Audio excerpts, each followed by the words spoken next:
Greetings, Team Diva. It has been more than a minute since you last heard from me. I took an unscheduled and unexpected hiatus from the podcast when I got body slammed in late July with a 1-2 punch of COVID, which then opened the door to shingles, even though I was fully vaccinated for shingles last year, which didn't really seem fair, I have to say. I didn't sleep for 5 weeks as a result of the nerve pain from the shingles, and I was pretty much a zombie all of August. So the podcast was put on the back burner because I just couldn't even open my computer. As I recovered in September, I had a lot of catching up to do, including completing our taxes, which we had on extension. And then mid September, we went on a much needed, deeply rejuvenating vacation. It took the 3 weeks of that vacation to unwind the stress in my nervous system from all of that. And so here we are. It's somehow the end of October. But we are back, and I have so many great episodes lined up for y'all that I am really excited about. Today's episode was recorded in Santa Cruz on August 2nd. It's a live talk I gave at Psychedelic First Friday, a monthly event hosted by the Santa Cruz Psychedelic Society, which is held at Green Magic Yoga, which is indeed a magical place created by my dear friends, Sebastian Becca and Javier Costner. If you are ever in the area, they have some super sweet offerings that are totally worth checking out. In this episode, I'm the one being interviewed by the lovely Dr. Jen Christian, who I originally met on the Clubhouse app. Jen is a licensed transpersonal psychologist, psychedelic integration therapist, and clinical training director at the Integration Collective, a clinical fellowship program that specializes in psychedelic integration and transpersonal psychology for postdoctoral and associate therapists. So that's the setup for this episode. And here comes the interview after this. Thanks for listening and for not giving up on me. It is my commitment to keep to my biweekly podcast schedule as much as possible while also prioritizing self-care. I so appreciate those of you who said you had been missing me. I'm also excited to be back. Happy listening or watching if you're seeing this on our YouTube channel. I hope you enjoy this episode. See y'all soon. Well, thank you everyone for having us. What a beautiful space and what an inspiring community. I don't know if we really have something like this in San Francisco. So I'm taking a piece of this back with me. So thanks for letting us be a part of this. So we are here to be with the psychedelic diva, Carla Detchon. She has been exploring the world of psychedelics for over 40 years. For 22 of those years, she has had the honor to work with psychedelic icon and elder, Ralph Metzner, as well as another revered female elder who was trained by the secret chef, Leo Zeff. Secret Chiefs. Right. She has been a life coach for over 20 years, specializing in integration coaching, using energy work, guided meditations, and integration practices, helping people navigate shifts so they can arrive at a more peaceful, integrated, and whole place within themselves. Carla recently came above ground with her psychedelic knowledge in her own podcast, Psychedelic Divas. And this podcast is where she demystifies the world of psychedelics through the wisdom of the divine feminine. So excited, such an honor to be here and interview you. Jen, Yes. Thank you so much. It's an honor to be here. And thank you, Seba and Javi and everyone who's here. I have spoken live. I mean, I've addressed people before, but it's the first time I've ever talked about psychedelics publicly, except for the podcast where I'm in my office. So thank you for being that audience. And I first met you on Clubhouse. Who raised their hand? Who was at Clubhouse? No one? Okay. It was a social media app that was It particularly... was a really big app during the pandemic. A lot of people in the Bay Area and San Francisco were on that. And I first met you in a psychedelic integration room. And this was, I think at the time, very male-dominated rooms. And I found it very refreshing to find your voice. And then slowly but surely, I think one of the first or second times I came, you pulled me up, and your co-moderator was gone, and I kind of helped you run the room, and then we did it for the next year, every Wednesday. I mean, that's how good she was. I mean, she was just a person in the audience, and I was like, well, come on up. And, suddenly she was hosting the Psychedelic Clubhouse rooms with us. So really want to honor who you are and how you showed up, that I was like, oh, we're gonna keep this one. Thank you. Very sweet. It was very fun. It was a good run. Great. So we're going to just start beginning with some questions. So we're going to do about 50 minutes of questions, and then we'll open it up for the audience. So any questions you have, Carla will be answering them. So my first question is, having been involved in the psychedelic space since the 80s, can you share how the perception and acceptance of psychedelics has evolved over the decades, especially concerning their therapeutic use? Well, okay, so let me be very clear. When I started playing with these molecules in the 80s, I had zero concept that there was therapeutic use. So it was underground at that point. It was happening. It wasn't anywhere near the level of where it is today, but I was unaware of it, and I think most people would have been unaware of it. So I was in San Francisco. It was the 80s. I was clubbing. I was playing with friends. I was going on hikes. I was using this recreationally and thinking and just planning events. I was always like, oh, let's do this with this. I had an event that I would. A group of us we went downtown San Francisco at Christmas time with zero intention of shopping, on mushrooms, and then just played at FAO Schwartz, played with the toys, Went and looked at the dogs, in the window at Macy's that were from the Humane Society. Went up and down the elevator in the St. Francis Hotel, which is just this amazing. You have this amazing view of Union Square. And then the Emporium Capitol, which is gone now, but was a downtown department store, on its roof had a carnival. And that's where Santa was. And so you could go up 5 stories and be in a carnival. And we didn't do Santa, but while we were high. And so I was doing that for a decade with these things. And then I met a friend who I had turned on to medicine, and he was a seeker, and so he found Terence McKenna, and we went to see Terence, and I was like, oh, that's kind of interesting. But then he went down to this Palenque conference in Mexico, this transformational, entheogenic conference that had all the elders. This was an incredible conference. He went down to it, and that's where he met Ralph Metzner, and he introduced me to Ralph, and all of a sudden I was like, oh, this is what I've been looking for. This is where I'm going. This is the path. I want this with all my heart and soul. And so I wouldn't say that for me, I could speak to the therapeutic, the growth of it since the 80s. I didn't know it existed until 1996. And in 1996, it was deeply, deeply underground. I mean, I never said Ralph's name. I mean, there were people who 20 years later was like, oh, I didn't know he had a name. I didn't know who that was.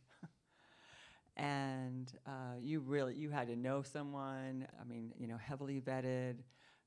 Nobody talked about it on the phone. Nobody, just underground, dark underground, deep. And I felt really blessed to have been connected into this.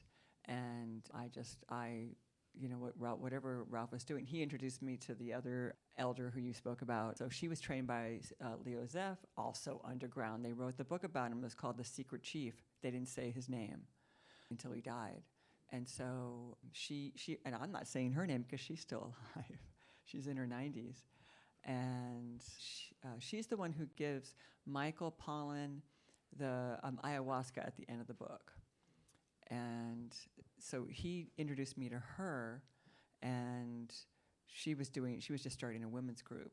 And so I got two very different vibes. Ralph's groups were completely different, and I'll talk about that in a little bit. But she just held this beautiful feminine space, and in the women's group, was all of us were the same for 2 years, and so it was this deep connection and processing and growing together. So, but still no awareness that this is going beyond these secret groups. So that's 90s into 2000s. I'm going to conferences.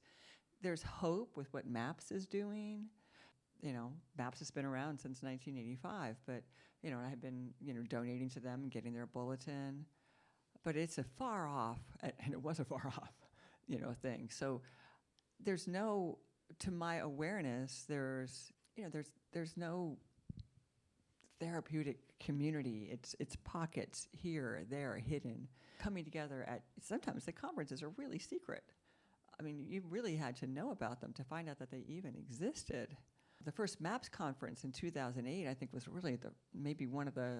Actually, Ralph did an ayahuasca conference earlier, and those were like announced and made public. But so that was like a big deal. Like, oh, we're going to go above ground to these things. So when you talk about like the growth of the therapeutic world since the 80s, I think the growth of the therapeutic world has been like in the last 5 years. I mean, seriously, the last 5 years. Everything has, yes, I'm going to say it, mushroomed.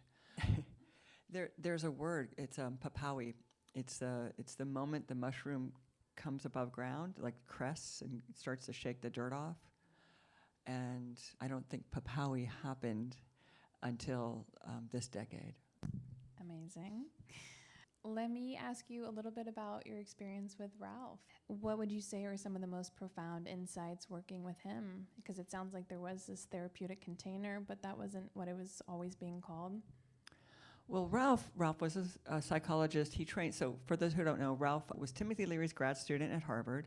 So Ralph and Richard Alpert, who became Ram Dass, were the three major explorers at Harvard. And Ralph got his PhD. Leary and Alpert were kicked out, but Ralph got his PhD, graduated, and he went the academic route.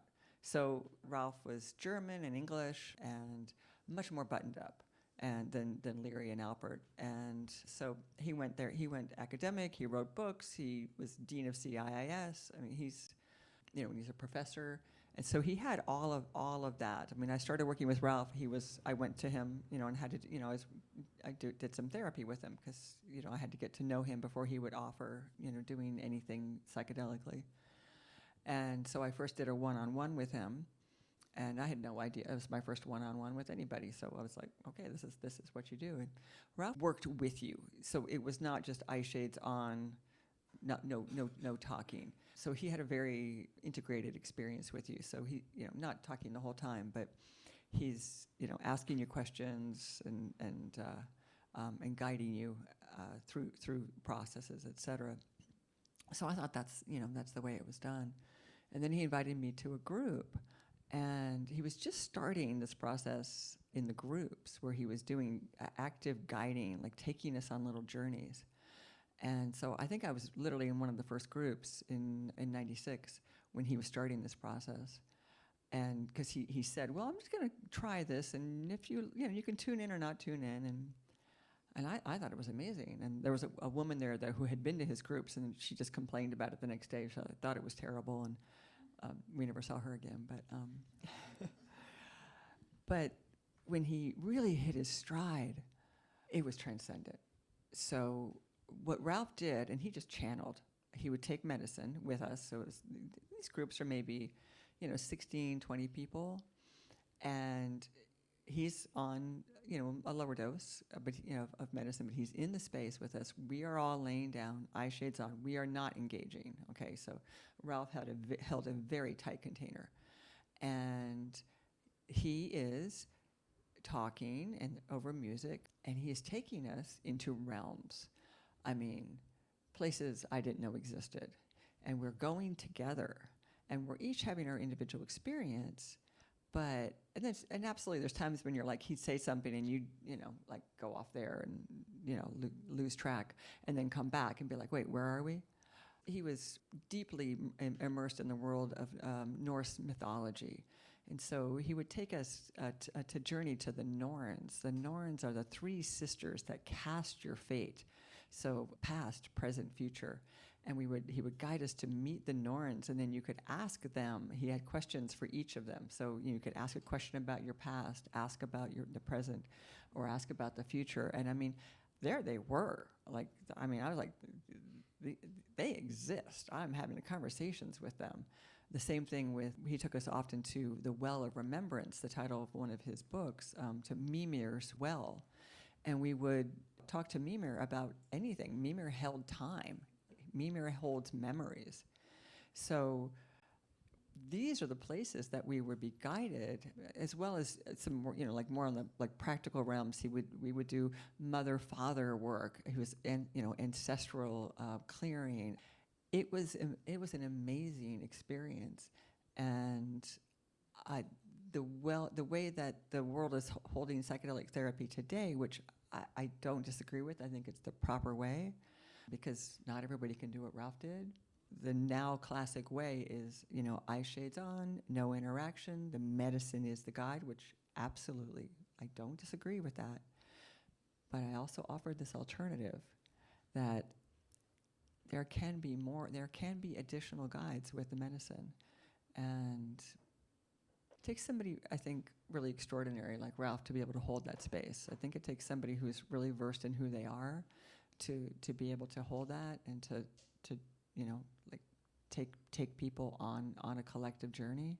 But it's powerful, and my word for Ralph is transcendent.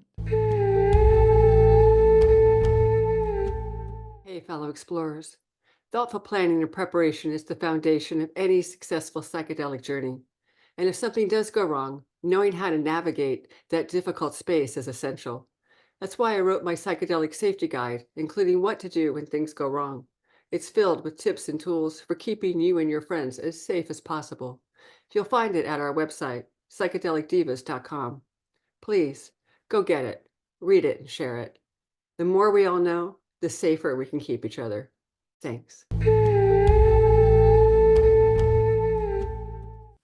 amazing. Can you share a little bit about kind of some of what were the medicines and how he used that? Mm-hmm. And then I'd love to hear what is your favorite medicine to work with?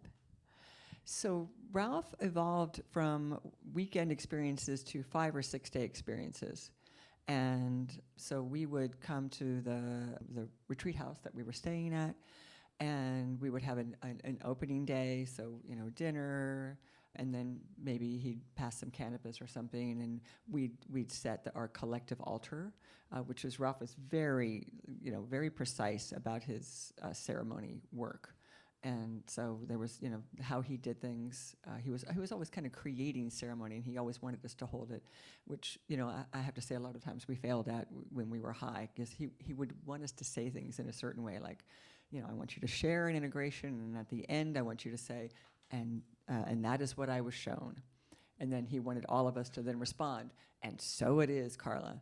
And it just, we all knew how to do it, but it was very sloppy. It was like we'd finish talking, and then he would be like, and you'd be like, oh, right, that's what I was shown. And then the group would be like, and so it is. Wait, what's her name?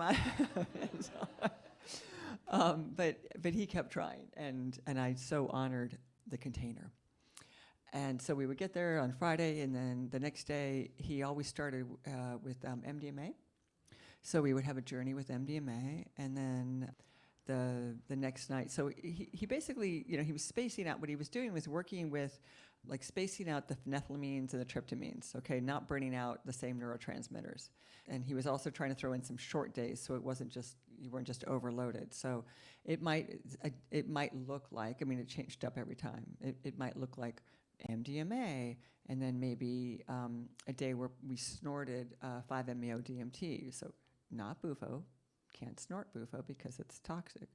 But so it's a synthetic 5-MeO DMT. So maybe we would snort that in the afternoon and have have a real dinner. Then the next night might be mushrooms, and then maybe we snorted I don't know 4-acetoxy DIPT or something. I mean, I don't remember. And again, something short, and then acid. And so it was just you're taking this journey, and it's like your guides knew. It's like, okay, we'll show her this on the first day, and then we're going to layer this in, and then we'll get this piece. And so it just kept. I mean, Ralph's layering things in, but my experience is being layered in, and it's getting deeper and deeper, and I'm like, oh, now I understand because I learned that on Friday, and it just kept going. And all of us, the container, the community is getting deeper and deeper. And he did all of this. I mean, again, I say he just channeled it. I mean, the man. I mean, he had quite the mind. And each night, he didn't usually do too much guiding with the snorting medicines. A little bit, he'd set it up. But the other longer nights, he's just bringing in. It's like 8 hours worth of taking us places. So, anyway, the question for my favorite medicine, hands down, LSD. It has been my favorite since the first day I took it, which would have been in the summer of 1983, after I graduated from college, and I was in San Francisco, and my boyfriend and I wanted to have the San Francisco experience. Amazing. Anything else you want to name about that experience? I mean, well, that's one of my most transformational experiences. It was the first time I took LSD.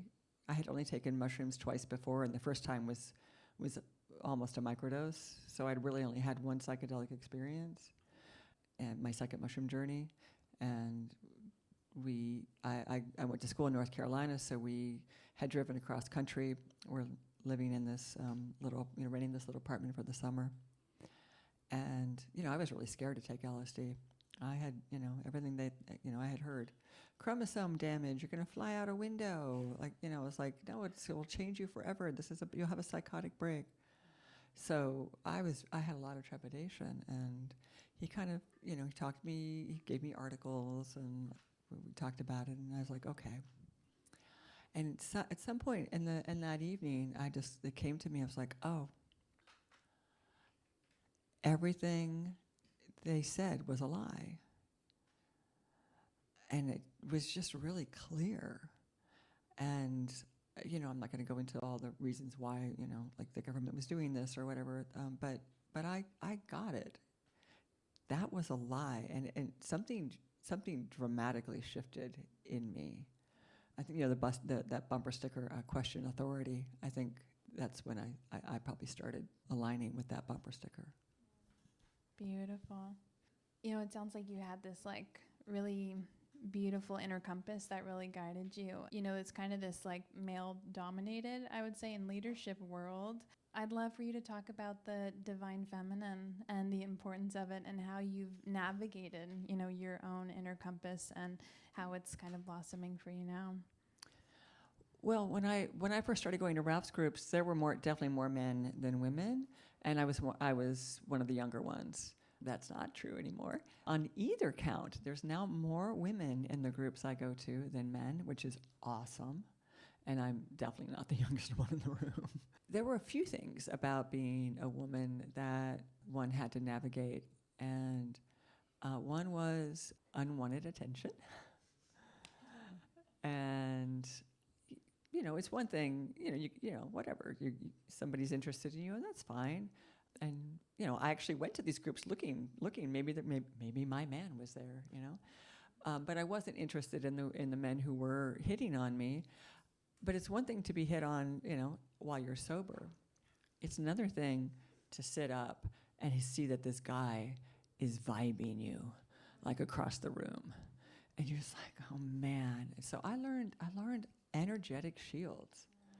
And I went to Peru in 2000, and we did I think 7 ayahuasca journeys. And over the course of that time, and this is something I needed to learn, so it actually was a good thing.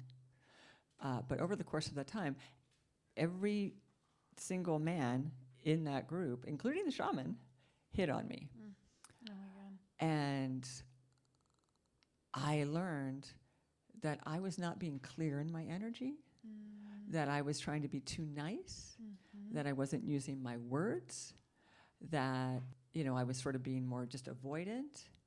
And as a result, I learned all those things. And the shaman was the hardest because, all of a sudden now he had mistaken. We had been hanging out, just chatting and in the evenings, and I was practicing my Spanglish with him. And so we were having fun, and then it just shifted for him, and he just came in, and that's intense when the group leader is, coming into your energy. In ayahuasca, or at least I went with the woman leader and her husband that I mentioned, who trained with the secret chief. And in their groups, you never cross your legs. You don't cross the energy. So it's always like this, and I love to cross my legs. And the end of this one journey where this shaman had been coming into my space, at the end of it, she was leaving. I was still laying down, and I had my legs crossed, and she, kind of, did this, like, it's like sweetly, nicely, like, don't cross your legs. And I was like, you know what? I need to cross my legs. And she said, yeah, okay. Because she'd been watching it also. She goes, yeah, sometimes you need to. So there was that. And then just the feminine. Well, I was lucky because I had my two leaders, I did get the feminine. And so I really saw the difference between how she held space and how he held space. And and they were both beautiful. They both held, but he held very strong container, masculine space, very rigid, very, very contained. And hers was much more flowy, allowing, beautiful, still tightly contained, but nurturing. In her groups, we only worked once, but it was like a long weekend, she brought in, masseuses, and it was caretaking. It was just this loving, everybody's working too hard. Everybody needs to take care of themselves. We're here to take care of you, kind of energy. So I really learned the value of that. So I think those are some of the things, some of the dynamic. But definitely, in the 80s, I was in a male-dominated world, without question. And it's really nice that that's not the truth. That's not fully true anymore. Yeah. But it is why I did my podcast as Psychedelic Divas, because the world is out of balance in our masculine, feminine, inner energies. And the world is out of balance with the masculine and patriarchy. So I want to put an emphasis on the feminine, not gender, our own feminine energies, so that we can help to rebalance the world. And I think if we do that, if we can all learn to lean more into the feminine, it could do a lot to shift from where we are. I myself was running very strong masculine energy until I was in a psychedelic journey, and I was shown that I needed to come in stronger on my feminine, and I was like, it didn't feel safe. I was arguing with the voices in my head, which is, I think that's a sign of psychosis, but. Yeah, wonderful. And I think that's so wonderful, this podcast, and just how you walk in the world, because I think there's so much, the psychedelic science, and it's, rigor, and and the need for the feminine, the integration, the nurturing aspects of healing and healers is so paramount to balancing out this movement. So, well, when we were in Clubhouse, so what really evolved, and it just evolved naturally, there was another woman, Dina, and she and I were hosting rooms. Somebody introduced us. I didn't know her in person yet. And so we started hosting rooms in the Psychedelic Clubhouse, and we were just talking about preparation, intention, and integration. And then Jen joined us, but what very naturally happened, because all three of us hold feminine space and because we're all females, our room had a feminine bent to it. And there were other rooms, sometimes they'd come visit us and they'd, come on stage and, It was so different. They'd create a little trouble, there was more like how many doses did you take? Exactly. And how much medicine did you do? All big dosing, the testosterone trippers, it was all about, what about 5 grams, 12 grams, 15 grams? I was like, okay. And I was like, okay, but that's not where you start. Yeah. And, well, at least that's not how I would recommend you should start. Maybe someone does start there and, Or we're kind of like, how are your relationships? Did you feel closer to yourself after that experience? Yeah, exactly. We're very that's how we're nurturing. measuring in this room. Exactly. So we just started, we didn't talk dosing because, we wanted we were teaching people to do their research and to find the dose that felt right to them. We weren't going to tell them what the dose should be. And also just safety-wise, I didn't want to tell anybody what they should be taking. But our rooms were like all about, safety, connection, container. Oh, well, make sure that you have someone. You might want a blanket. I mean, it's like, and so I think that was really the hallmark of, and why I think it's also why the people who came to our rooms, came back, is because of the feminine space that we were holding and presenting, and that's what I'm trying to do with this podcast, because we're in a world that's going to be medicalization. And, it's going to strip the sacred out. And so I want to make sure that the sacred and that feminine of nurturing and knowing yourself and just doing it slowly, and having a blanket, I want to make sure that that's all there, because that's what I hope can help to balance out the medical model that's coming on board, which, by the way, I support that. It's what's needed. But the ceremony and the sacred is where the real heart and soul of these molecules shine, and I don't want that to be left behind. Yeah. And would you say, seeing everything that you've seen, is there anything that gives you pause or concern in this movement besides maybe some of the lack of the sacred feminine in some of these spaces? Oh, so much. Where to start? We should have started with that, and then that would have been the whole question.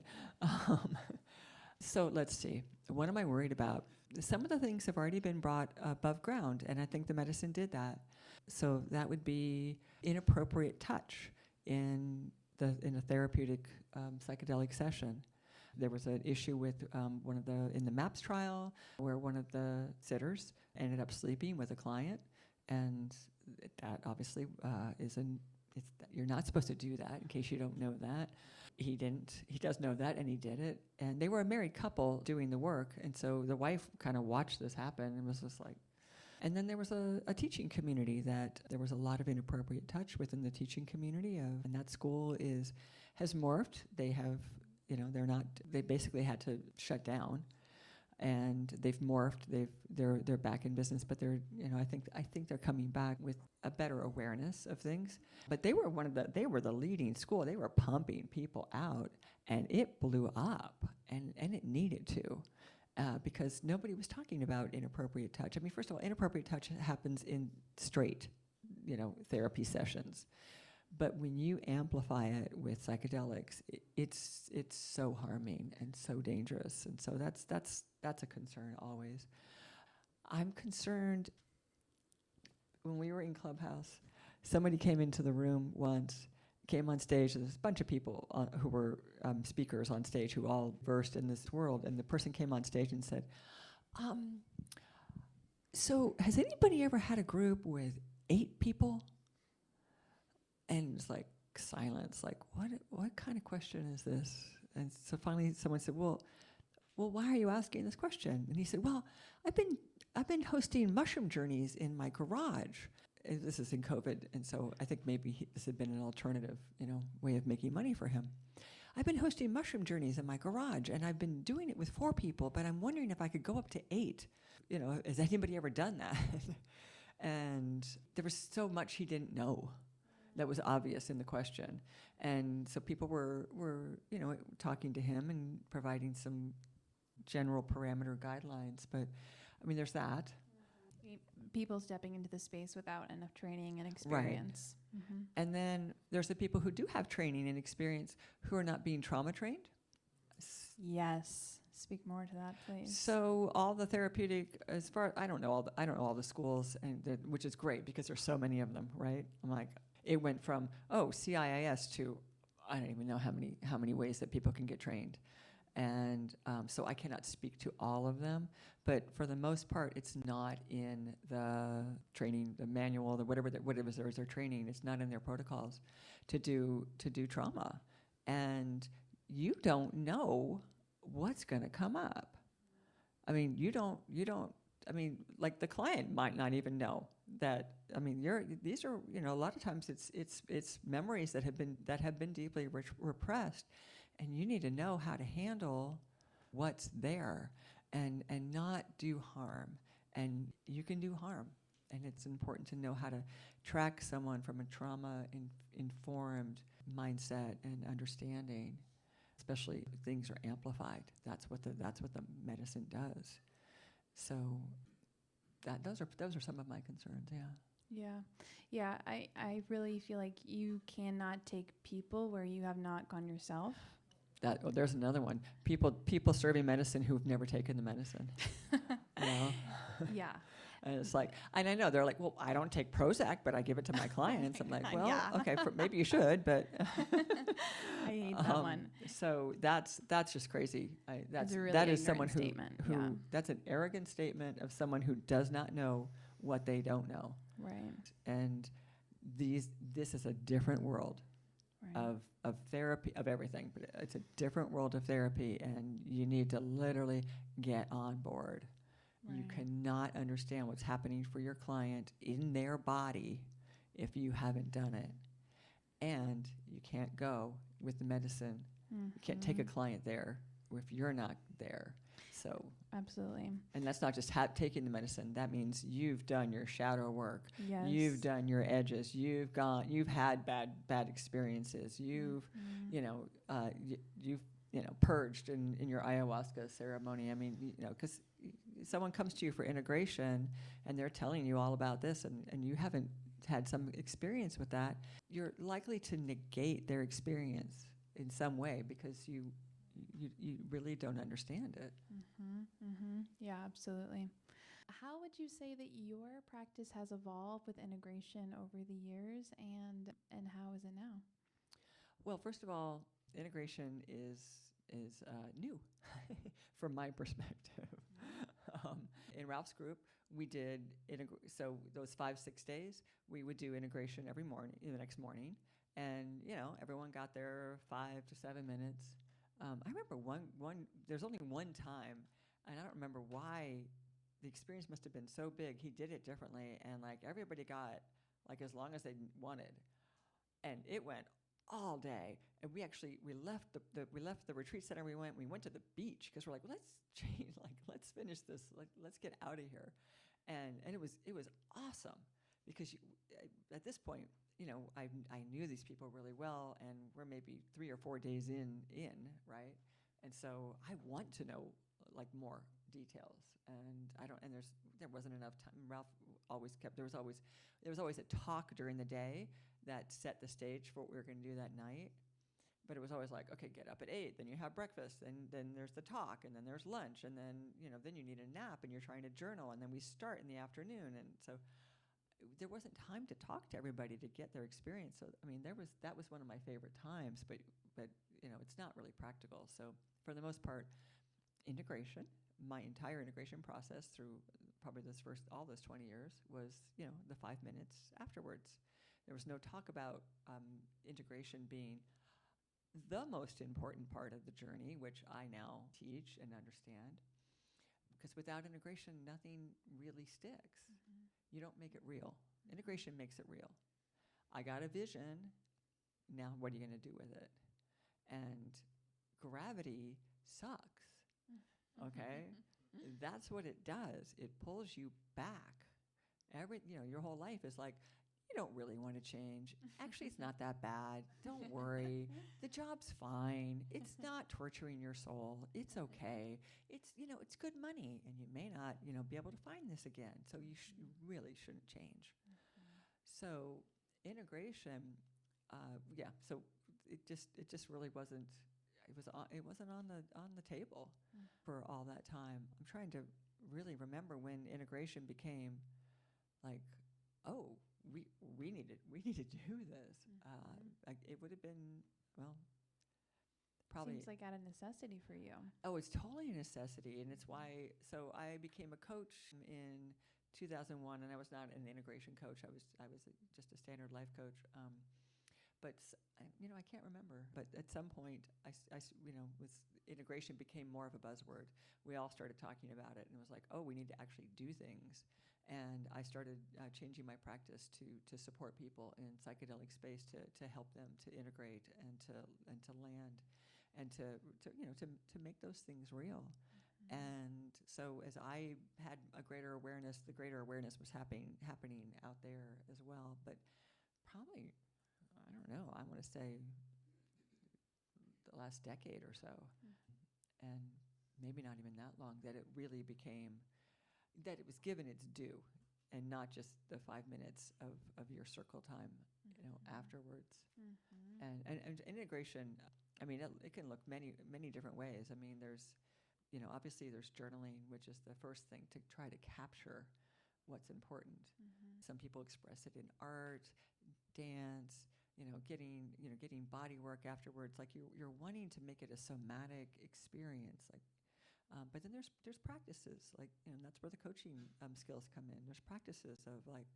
okay, why don't you put your wedding ring on your other hand so that when you go to touch it and it's not there, you wake up and you remember that you don't want to do whatever again. I mean, just like whatever little things to help you. Oh, you're trying to step more into your power. Do you have a bracelet? Actually, I do. That represents that, like something that like your Wonder Woman cuff, right? And so that when you see it and you put it on, you're embodying, like that place that you were trying to be more empowered about. Mm-hmm. So, I mean, these are small examples, but it's just a way that it becomes a way of life, so that the medicine is integrated into your life, and integration is integrated into the medicine. Mm-hmm, mm-hmm. Yeah. And it feels like, you were learning with community and healing with community. And would you say you notice how clients are coming to you now a little bit more isolated? I mean, so much about, indigenous cultures have, it's like they don't even, sometimes it's like integration is so built into the healing model. Do you feel like that was a helpful integration to be in community, and do you see that differently with your clients now? Well, absolutely. I mean, in the indigenous cultures, they don't do integration because it's just the whole thing is part of the culture. So it's happening naturally. It's happening in flow. It's happening all the time. We don't live like that. So the thing that I loved most about both of the ongoing groups that I did with the woman and with Ralph was that it was a lot of the same people coming through, and I would, and they're coming from Canada or out of state. I mean, these people I didn't see except for at these groups, but we had deep connection, deep community, dropping right back in to our these friendships. I had this one dear friend from Canada who would fly in. He'd come stay with me, sleep on my couch. We would, go to the Ralph's group. We'd come back to my place in San Francisco. We'd go out to dinner and go see a movie. That was the first thing. It was like, okay, we need to just decompress. And then the next day, so he stayed a couple of days. The next day, we would be talking, and we'd be talking over dinner. We'd be talking on the ride home. I mean, it was just we were always talking about it. But that was just, we had this ritual, of how we would end it, and the communal part was very important, because the next time he would come back, he'd be like, hey, so what happened with whatever, and there's a little bit of holding your feet to the fire, but lovingly, like, hey, I want to hear. Did you do it? Were you able to make that happen? So I love that part, and that really speaks to the power of doing this work in groups or in community, which isn't what's going to happen with the medical model, which again is a very important thing, and I fully support it. But I think at some point they'll start to move to groups, and that will be, especially like for the veterans, MDMA for PTSD, obviously very incredible, very powerful tool for that. But think how amazing it would be for groups of veterans to be together in community doing a group MDMA session and then being able to, talk with each other and support each other. And I do know people who are doing this work. They're doing it with ayahuasca in South America. So I know this model's happening, and I know it's powerful for them. So. Yeah, I hope that continues, even in California, right, that they do more group centered healing, and it's much more affordable that way too, to be doing it in groups. Oh, I want to go back to something about concerns. So, Oregon, way to go, right? Fully support what's happening there, but there are some concerns. There's some. One of my friends up there who works as an underground guide was invited in to be a mentor into one of the new bases building where they're creating things, and so they had created a world of literally cubicles, open to, not private, so open to each, and it was in a warehouse, and so like this big long walk down this kind of sterile warehouse to get to the bathroom. You're in a cubicle, your person's sitting there, headphones on, eye shades on, and if you were to take off your eye shades or your headset or whatever, you'd be hearing the person. You might be hearing the person next door, like screaming or sobbing or whatever, without knowing who they are. Wow. Or it's like this weird sort of disembodied, not. It's just the energy was off. Never heard of that. It's new. It's like a healing factory. It's a healing It's a healing factory. And so she was kind of expressing, I think maybe with her face or whatever, and he was like, well, I can see you're kind of not aligned with this. And he said, I guess you're used to a different way. And he said, but I'd like you to just, think about that. Maybe this is the new way. And it was like, ooh, I don't think that feels good. Mm-hmm. And I'm not sure that we want people to think that this is the way. And so that's why I want to speak to that. Mm-hmm. I think there are better ways. That is a way. Mm-hmm. I would say there are better ways. And the factory model, I don't think that's appropriate for this world. But people don't know, right? And they're just going to be like, oh, okay, well, it's $800. I can, got an appointment. I can go in and get fixed. Mm-hmm, mm-hmm. And I think that's a problem with when there is this corporate entity weaving into mm-hmm. psychedelics that they don't know really what's happening, what's going on, and it's really dangerous. Yeah, yep. Yeah. And it is. I mean, so I talked about the medicalization, but there's the corporatization of it as well. And listen, corporate, I'm not anti-corporate. I mean, stuff gets done, right? And you need to make this, everything in this can't just be like this boutique one-on-one. No one can afford that. I mean, or most people cannot afford that. We have to make it affordable. We have to make it accessible. And that's part of what they're trying to do. But it's just, you can't strip the soul out of it. Right. And they've definitely stripped this place. She described it to me. They had totally stripped the sacred out of it, mm-hmm. and that's doesn't. I mean, my husband identifies as an atheist, and so when I first met him and said, well, do you want to go do Ralph's groups? He was like, I don't know. He's an old school hippie. And so he wasn't sure that he wanted to go and have a contained, some guy talking to him experience. But he went, and I remember the first night. So we were doing it was MDMA, and we went back to our room to go to the bathroom and then go back to the circle. So we interacted with each other, And he was like, oh my God, that was amazing. He goes, and we get to do this all week? Oh my God. And so, but a lot of Ralph's frameworks, about past lives and the fact that the soul chooses this lifetime and knows what's happening and is coming down here for a purpose and is picking, difficult or challenging situations in order for its soul's purpose, for this life's purpose. In order, he was like, oh, I don't know about that. I'm not sure. Holding to his atheism. It's like there's nothing afterwards, right? He and I argue about this. Well, actually, we don't argue. We've settled the argument. And so this is how we've settled it. He says, this is it. There's nothing afterwards. I say, of course there is. And so I said, well, and as I said, he's older. I said, so here's the deal. When I die and you greet me on the other side, your first words to me should be my favorite words, which are, you were right. And so, but over the time of working with Ralph multiple times, he softened. So he went from being an atheist to agnostic, like could be, maybe. And I'm not here to put any dogma or doctrine into the medicine, but I want people to be able to, I want the container to be open so that if it's there for them, they find their own sacredness. So psychedelic divas, it's not about, oh, she's so fabulous, they're so fabulous. By the way, she's a psychedelic diva too, and everybody in this room who identifies with their feminine is a psychedelic diva. That's why there's an S on the end of this.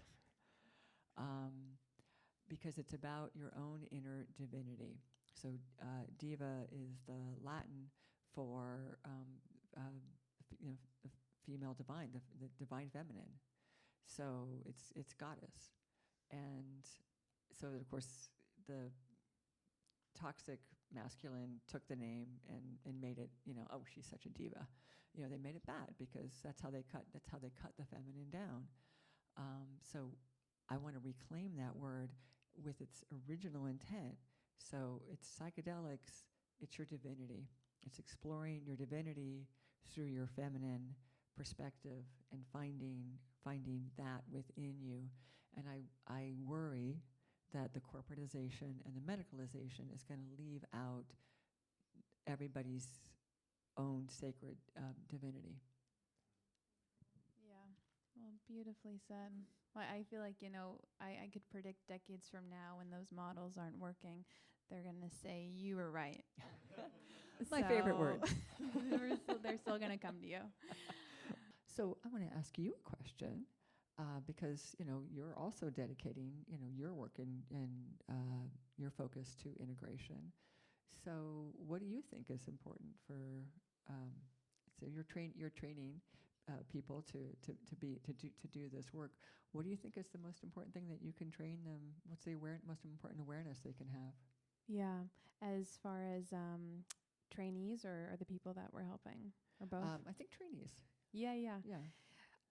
I mean, we touched on this earlier, but really knowing that you cannot take people where you haven't been yourself.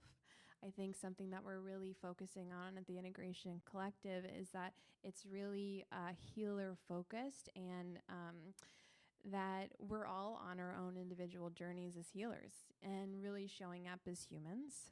And that our life is our classroom, and that we're all going through things and moving through things and learning things deeply. And as our work with our clients evolve, we're evolving, And I think when your own inner work stops, that's when I think the medicine that you give off stops. That's the next invitation to really go deeply. And so that, for me, and just in my own path, that's therapy, that's going into your own trauma work. And so, I really feel like if you're working with a healer that hasn't done their own inner work, that's going to show up in the therapy. And I think it's a real disservice. People think that I'm going to a therapist or an integration coach, and I'm talking about my feelings, so I must be healing. But I think there's a transmission you can give off when you've been to those places deep within yourself. And if you're an integration coach and you haven't been with your own rage, if you haven't been with your own grief, you're gonna stop that in the client. You're not gonna know what to do. You're not going to be able to normalize it. You're not gonna know what's the next thing that's needed. And I think this is like hugely important that we need to, as we're talking about integration, making that, I think, the forefront, and making it, I think the most important parts of helping people is, it's like, if you're not doing that, it's like the blind leading the blind. And somatic work. I think somatic work is incredibly important of how I second that. if you're not using the body, I mean, that's where all of our, emotions are living, and psychedelics just amplify the energetic body so much. And so how to be really a grounded somatic presence within your own self, and then how to lead someone through that. So that's what we're focusing on. Sounds good. So you can work with the people she's training. The question I have is about, you mentioned before, like, not gender at some point. You said not gender, but I'm curious about your thoughts on gender in terms of the divine feminine. What do you think of the divine masculine? What do you think of the queerification, queering psychedelics? There's a conference, on queering psychedelics. How do you feel about all this process and the relationship about how psychedelics can open us up to kind of more queer identities or more fluid kind of spectrum places? Well, psychedelics, as the trans world and the queer world have had a stronger voice. I had to be like, well, okay, so how do I feel about all this? And psychedelics very clearly taught me, it's like, yeah, everybody should be able to show up the way they want. I mean, and that's however you want to present, I'm good with. And that was the message. I mean, from the medicine, right? Doesn't mean you don't have your own inner feminine and your own inner masculine energies. And tendencies, okay? So the feminine energies, which run on the left side of the body, nurturing, compassion, intuition, flow, just that sort of like just that deeper understanding, like working together communally. Those are the feminine energies. Masculine energies, it's the builder, the creator, like get it done. Could also be that harder edge of, like holding that boundary, strength, the things that we kind of identify as in the masculine. We all have both of that. And we run those energies sort of back and forth. But because we've all been raised in the patriarchy, I think in general, we are all kind of leaning more into our right side because we're matching what's the energy in the world. And I'm just saying, I think we should also honor and lean a little bit more into the left side so that when we're building, creating, doing boundaries, it's with nurturing and compassion. Maybe we're working communally and not just, like on your own and get it done.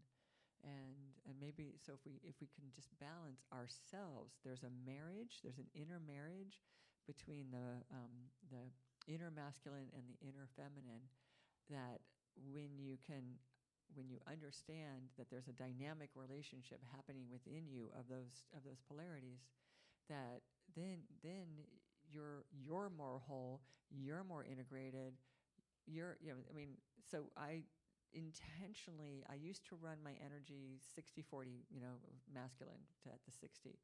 And I, over, probably a decade, switched so that I'm running 60-40 feminine. And so I've been on sort of both sides of how I show up. And for me, in this female body, I think I'm more myself. I'm more aligned. I'm more integrated running that 60-40 the other way. And it was a shift. It was like I had to really undo some things of how I was to get to that place. So to me, it's not about, you know, who you love or you know, how you want your body to be or what you want to wear or any of the aspects of you know, trans identity, queer identity. It's like, great, that's who you are, and you still have, I think, you know, an inner masculine and an inner feminine, and you can run your energy any way you want. You want to be 90 masculine, go for it. I'm good, you know. I'm just saying, because we've all been raised in the patriarchal structure for so long, I like to just rebalance. That's all. Let's bring in the feminine energies stronger, and especially as we go into the psychedelic world, I think the feminine energies are going to be really helpful to keeping the ship upright. Wonderful. Thank you so much, Carla. Oh, thank you so Seba. much, Jen. And thank you, Javi. Thank you, everyone, And tonight. Big Jen. round of applause for Carla and Jen. And thank you all for coming out.